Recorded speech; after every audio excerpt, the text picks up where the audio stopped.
Lightworkers, welcome to my channel, Bridge to 5D. My name is Elizabeth Kristen. So I wanted to talk about the reptilian agenda. So all you can do is speak from the vibration and the frequency that you are at. Channel divine wisdom, because that's what this vessel is for, a channel for divine wisdom, as accurately as you possibly can.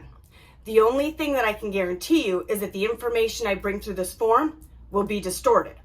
And it will be distorted because it's going through sort of my belief systems, my vocabulary that I have available, the analogies and metaphors that make sense to me so that I can relay the information. So I wanted to talk about the perspective this form has on the reptilian agenda. Now, the reptilians aided humanity genetically, donating genetics to create this iteration of the form and the R part of the brain. Now, in the third dimension, and all civilizations have to start in the third dimension. It's not good, it's not bad, it's not a punishment. Some people would say, third dimension is hell on earth. Fourth dimension is purgatory. Fifth dimension is heaven on earth. I prefer to look at it as like third dimension is the childhood evolutionary stage of a civilization. Fourth dimension is sort of the teenage adolescent phase of a civilization. And then the fifth dimension would be considered a civilization has reached adulthood. And the irony is that, you start here in the third dimension and, you go through childhood and then through the fourth dimension and then you're in the fifth dimension, adulthood, but you're more childlike than you ever were in the third dimension. So the R part of the brain was introduced to the human form in order for the humans to survive the third dimension. So the R part of the brain, the reptilian part of the brain, is flight, fight, or freeze. So the third dimension is an incredibly dense dimension with the strongest illusion of separation. And because you have the strongest illusion of separation, ego is going to be incredibly strong in the third dimension. Ego's not good, bad, right, wrong. It's simply an energetic structure that acts as an anchor. So the denser the dimension you're in, the bigger anchor, bigger ego you need in order to sort of hold you to that form. Fourth dimension, less dense, so you don't need as strong of an ego. Fifth dimension, you still have ego, but it's infinitesimally small comparative to the third dimension. And then the sixth dimension, you're no longer in the world of form, you're in just pure light body. The fifth dimension is the emotional, physical, and spiritual bodies unified. So the Holy Trinity. Okay, so back to the reptilians. All right. So the reptilians introduced the R part of the brain for this iteration of humanity so that we could survive the third dimension. And what the R part of your brain does is if there's, during the Neolithic and Paleolithic periods of humanity, if there was like a rustling behind a bush, the R part of the brain would kick in.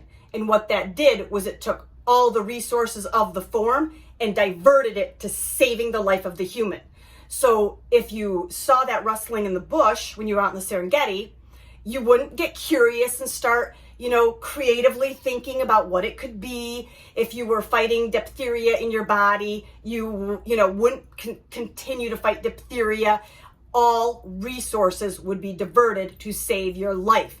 You're not critically thinking, your whole vision is narrowed, and all of your instincts kick in so that you can survive the third dimension. Now, that works great. The R part of the brain worked great to get humanity to survive through the third dimension.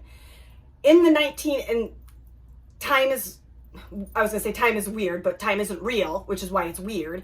So when I say that the third dimension on this planet was sucked up into the fourth, I'm kind of throwing a dart at a dartboard with like one eye, like early 1980s-ish. So that's sort of the model of the energy I use from this form's perspective, is the third dimension was sort of rolled up into the fourth, and all physical forms are now vibrating in the fourth dimension since then. Okay, humans get to the fourth dimension. Now all of a sudden, the R part of the brain is not working for you and saving your life. It's working against you. Because yes, that was advantageous to have the R part of the brain kick in when there was a lion behind a bush. It is not advantageous for the human to have the R part of the brain kick in because you're in traffic and you're going to be 5 minutes late for work. So now all of a sudden the R part of your brain is kicking you into fight or flight when your life's not at risk at all. And what happens in the fourth dimension is anything that you're unconscious of.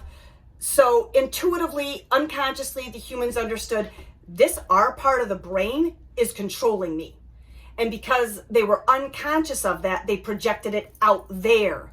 So then it gets projected out there into reptilians out there are controlling the humans. No, reptilian part of the brain in here controlling the human. Humans didn't understand that you have to consciously evolve the R part of the brain. So you're sitting in traffic and you're 5 minutes late, and all of a sudden your physiology is responding as if you're in fight or flight.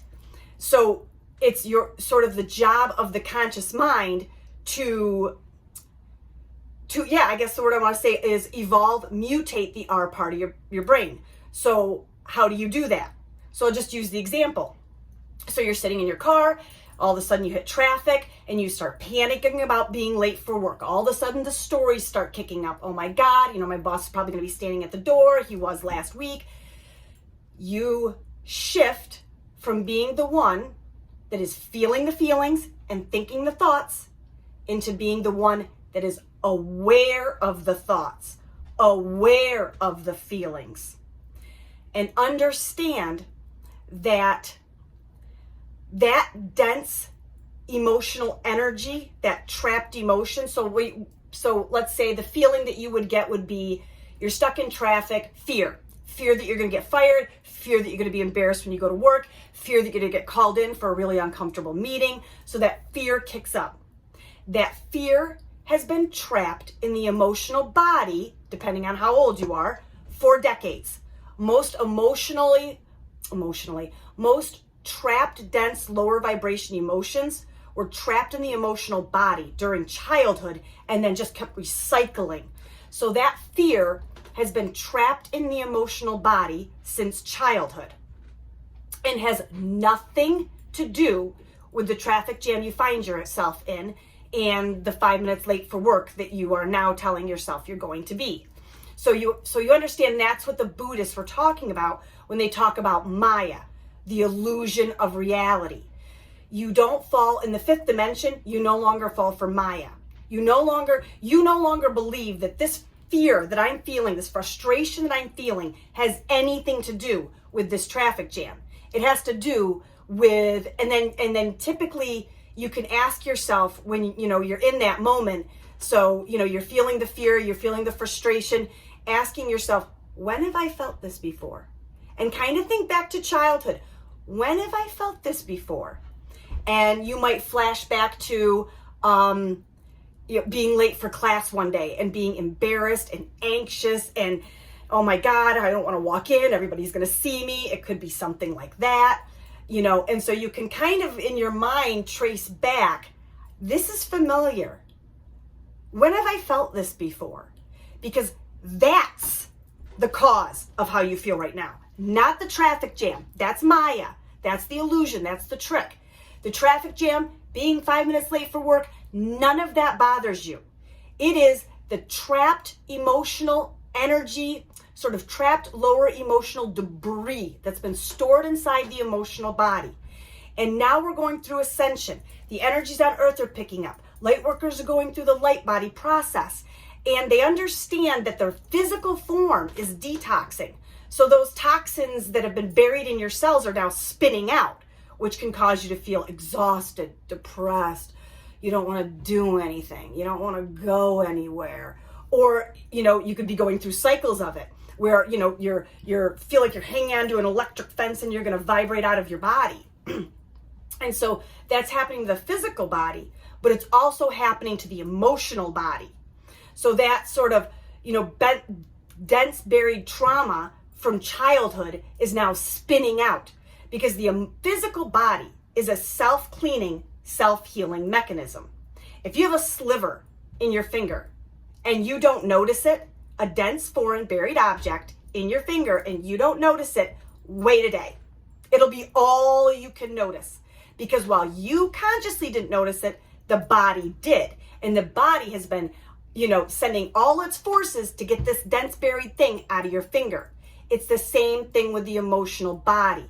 The emotional body is always looking out there into the world of form in order to sort of clean itself out. It doesn't want, your vibration is raising at such a rapid rate that dense buried emotion is now being spun out. It's like the sliver that, you got stuck in your finger, and it's looking for any excuse to get out. And so that dense buried energy used the excuse of the traffic jam and 5 minutes late for work in order to sort of dislodge itself, be felt, and be healed. Because that's your only job, to feel the feelings. That's it. Shift into awareness. You are not the thinker of the thoughts. You are aware of them. And you don't, I would even say, to go as far as say, you don't listen to them anymore. You're aware of them, and you no longer believe them, because they're going to tell you it's all about this traffic jam. So they're lying. It's a program, and you don't have to believe it, and you don't have to listen to it. You just are aware of it. And your only job is to be aware of that feeling that's coming up.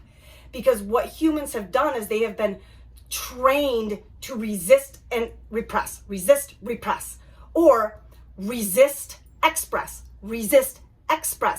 People think that if they're expressing their emotions, which is impossible because emotions can only be felt, what you're doing is you're telling stories about what you feel, not feeling how you feel. So humans weren't taught that if you allow these emotions to come up, fear, lack, shame, insecurity, what the human thinks is this feeling is going to get worse and worse and worse. So instantly they start resisting. If you do the exact opposite, I'm always, when I think about this, reminded of that Seinfeld episode where George Costanza did the opposite of his instincts. He was opposite George, and he literally, like, in less than a day, landed his dream job, got a gorgeous girlfriend. It's almost exactly like that. When those feelings come up and you're sitting in the car, you don't think a better thought, you don't resist them, you don't try to make it go away. Your job as a healer is to feel. That's it. Be aware of the stories, feel the feelings, and understand that that's exactly what you're doing. You just got a sliver, a little ball of stuck energy in the emotional body to dislodge, and now you've integrated it and healed it. Because what it was doing was it was sort of powering programs of fear, lack, insecurity. So you've sort of taken the power generator away from those programs, weakened them. And all you have to do to weaken those programs is to be willing to feel those dense, buried emotions, because they're going to come up and you're going to think it's going to get worse. And you start resisting. Do the opposite.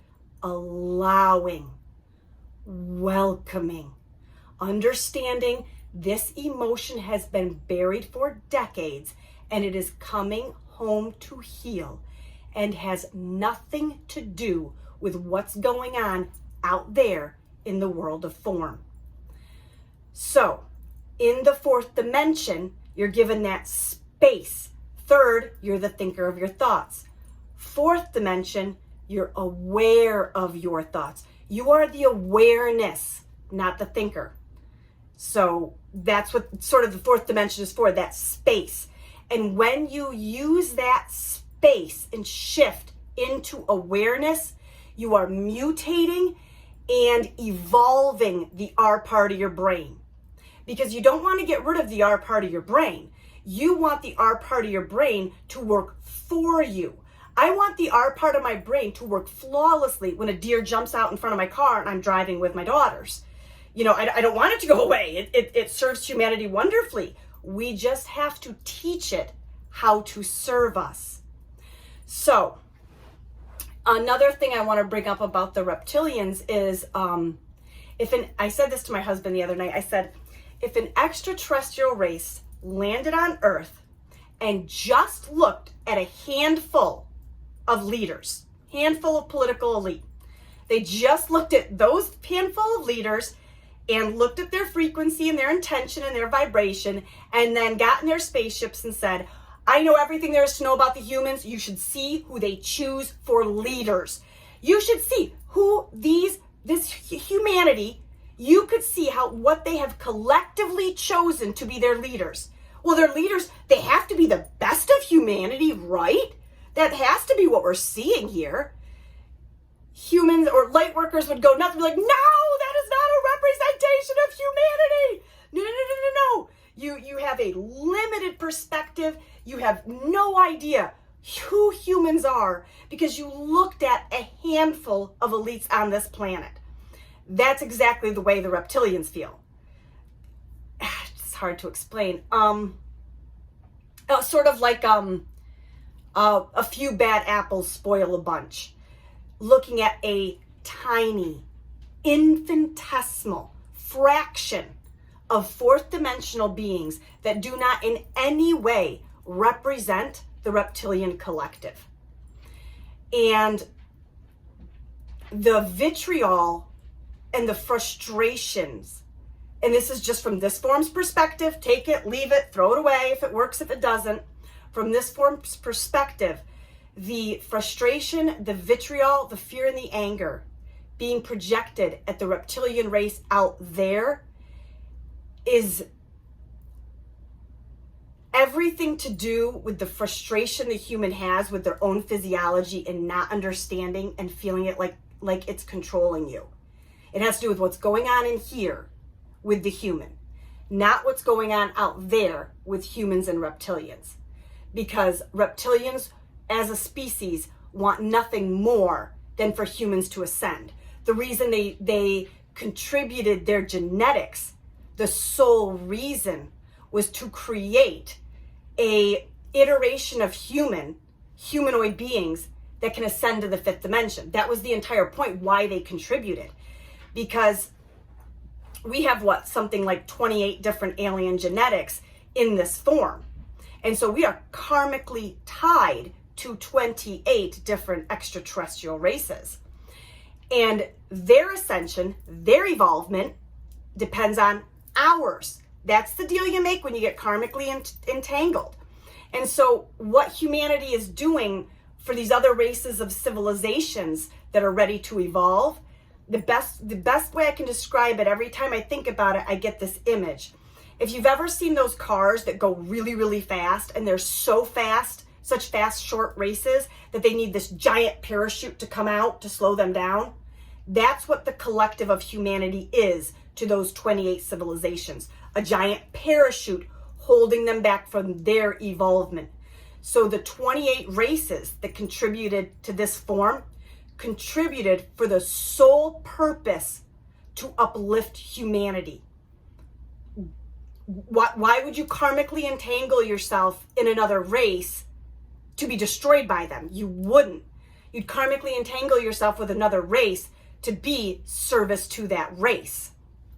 And so what the reptilians are working on right now as a race, part of their soul evolution, is that no matter how much vitriol, hate, anger, or fear the humans project at them, they will not close their heart chakra, and they will send nothing but unconditional love back.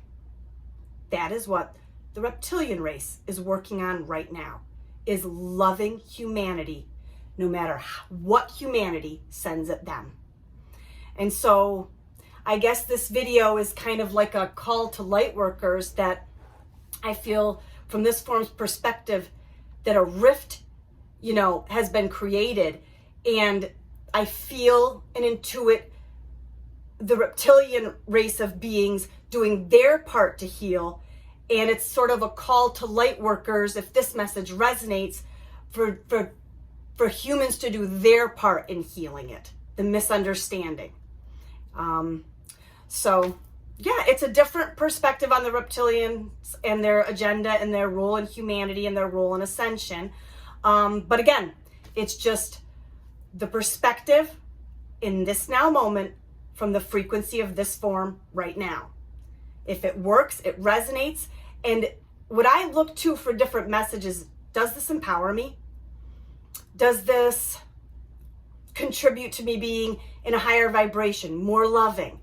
And looking at messages that don't resonate tend to have either a fear element, some sort of element where the message insinuates you need protection from something out there. And so that's just how I sort of gauge, whether a message or a perspective is right for me. So, and like I've said in other videos, throw the messenger out. The messenger's irrelevant. Treat every message like a buffet, using your own inner wisdom. And literally just, I'll take some of this, I'll take some of that, you can keep all that, I don't want any of that. And using your own inner wisdom and guidance, because that will never lead you astray. All right, well, I hope that perspective, I hope someone enjoyed that perspective of the reptilians and their role in humanity's evolution. Godspeed, Starseeds. See you next time.